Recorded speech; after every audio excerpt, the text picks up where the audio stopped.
There are times when the heart simply refuses to release its grip. No matter how often you pray, no matter how much effort you make, the attachment lingers.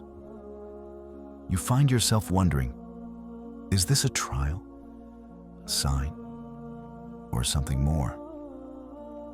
Dear brothers and sisters, remember this. Nothing occurs without meaning. Every emotion, every longing, every pain you feel in your heart is not random. It is placed there by the one who formed you. Allah tells us He does not burden a soul with more than it can bear. Still, He refines and elevates the heart through trials. So this attachment you feel, it isn't without purpose. It's a journey, a message, a means of drawing you nearer to your Lord. But to understand the purpose behind it, we need to understand what love truly is through the lens of Islam.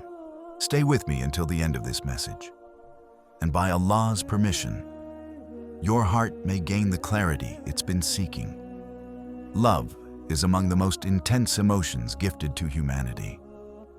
It has the power to lift the soul into deep joy, and the ability to bring sorrow just as deep. It influences how we think, how we act, and even how we worship. The Prophet Muhammad himself experienced love in its most beautiful and sincere form. His love for Khadija, R.A., was full of loyalty, devotion, and faith. Even after she returned to her Lord, he remembered her fondly, teaching us that true love leaves an eternal mark on the heart. But here is what we need to understand. Love in Islam is not meant to overpower us or lead us astray. It is not supposed to make us forget Allah. Real love, in its purest form, should guide us closer to Him. Allah says in the Quran, "And of His signs is that He created for you spouses from among yourselves, that you may find tranquility in them. And He placed between you love and mercy."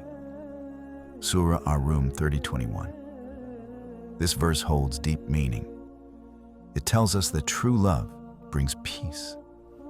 It soothes the heart, brings calm to the soul, and strengthens our iman. If what you're experiencing instead brings anxiety, restlessness, and grief, then perhaps it's not love in its true form. Maybe it's a test meant to bring your heart back to its rightful place with Allah. So now the question is, what does Allah want to teach you through this emotional struggle? What wisdom is hidden in this attachment? Many believe that if a feeling won't go away, it must mean they are meant to hold on to it. But that's not always the case. Sometimes, Allah allows certain emotions to stay, not to burden us, but to teach us something greater. A lesson that can shift our perspective and soften our hearts if we are willing to learn. 1. To test your patience and trust in Him. When your love for someone is deep but remains unfulfilled, it becomes a test of your sabr, patience, a test of your tawakkul, trust. Can you place your trust in Allah's plan more than your own desires? It's easy to believe in Allah's decree when things unfold as you wish. But true belief shines when things don't. When your soul longs, when your heart aches, and yet Allah says, wait. Not to punish you, but to help you grow, to push you toward full surrender. Like a child reaching for fire, not realizing it will burn, a loving parent pulls them away, despite their cries. Allah, in His infinite love, protects us from what we do not yet understand. So if something is being withheld from you, trust that there is mercy in the delay. 2. To redirect your heart toward your true purpose. Sometimes, our love for another human being becomes so overwhelming that we forget the very reason we were created. We make someone the center of our universe, believing that our happiness lies with them. But this is a deception. The Prophet Muhammad said, "Indeed, the heart of the son of Adam is between two fingers of the Most Merciful. He turns it however He wills. Sahih Muslim 54. Allah is the one who controls your heart. If a feeling won't go away, maybe it's not meant to break you, but to remind you. Your heart belongs to Him first. When we forget that, Allah may delay or withhold that person not to hurt us, but to realign us, to remind us, love me first, return to me first, and I will give you what is best. 3. To teach you that complete love only exists with Allah. The pain of unreciprocated or unfulfilled love is not a punishment. It is a powerful lesson. A reminder that no human being can fill the void in your heart. Only Allah can truly satisfy the soul. Allah says, "But those who believe are stronger in their love for Allah." We often assume that having that one person would complete us. But even if we were given everything we desired, without Allah, we would still feel empty. So ask yourself, are you clinging to someone more than you are clinging to your Creator? Are you putting your peace in the hands of another human, when only Allah holds the keys to your heart? If your feelings are not being lifted, it may be because Allah is leading you to something higher, something lasting, something sacred. The real question is, will you trust Him enough to let go? Recognizing the wisdom behind your emotional struggle is just the beginning. Now comes the next step. How should you respond in a way that nurtures your iman and brings peace to your heart? If you are walking this path, if your heart feels heavy, know this: there is a way forward, a way that leads to calm, understanding, and a deeper connection with your Lord. Here's what you need to do. Make sincere dua, but release the outcome into Allah's hands. Dua is one of the most powerful gifts given to the believer. The Prophet Muhammad taught us that a heartfelt supplication can alter what is written. It can open doors we thought were forever closed.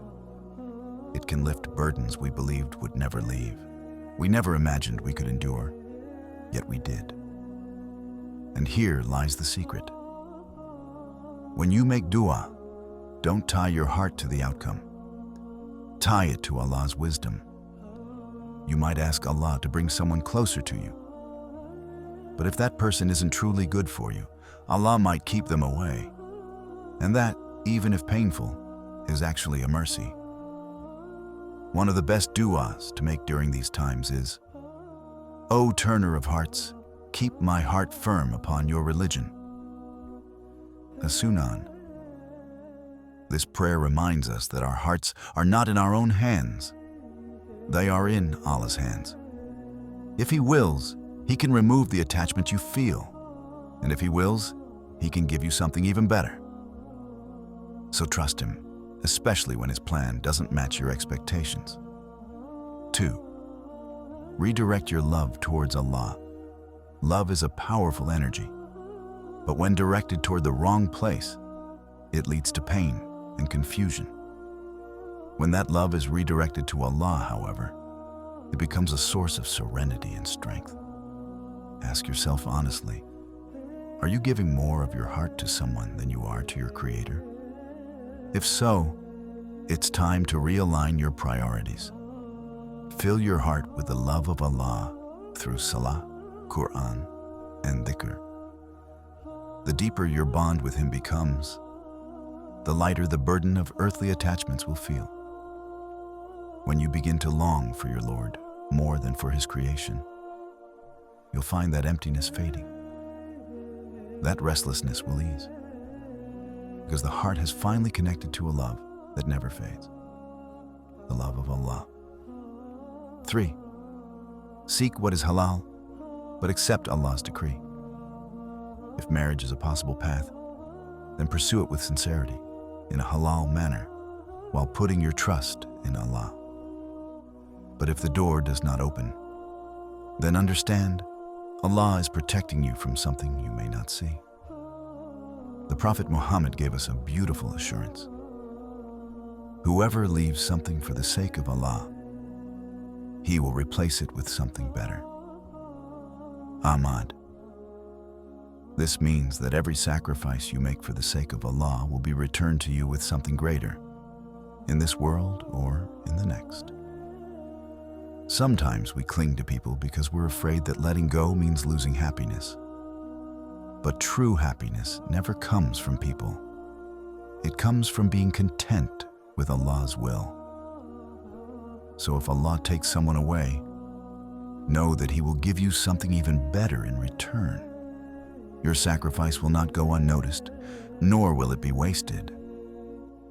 Dear brothers and sisters, your heart is valuable. It wasn't created to be shattered by the fleeting things of this world.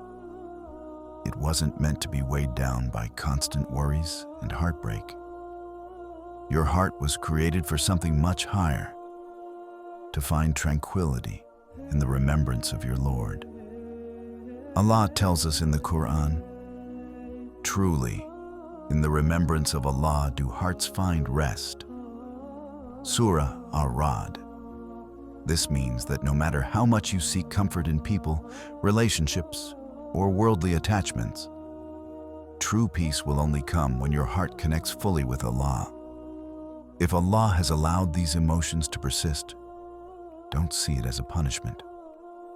They are not here to crush you. They are here to guide you. This is a lesson, a form of purification, a journey that brings you back to Him, stronger, wiser, and closer than ever before. Every trial is written with divine wisdom. Every emotion has its place. What is meant for you will never pass you by, and what was never meant for you will never remain. So trust Allah's timing, even when it's difficult. Be patient, even when your heart aches for clarity. Because when you hand your affairs over to Allah, He will always lead you to what is best. May Allah purify our hearts, guide us to what is best, and grant us the peace that comes from complete trust in Him. Ameen. If this message touched your heart, consider sharing it with someone who may be struggling. Let them know they are not alone. And if you'd like more reminders like this, don't forget to subscribe and turn on notifications. Thank you for watching. Until next time.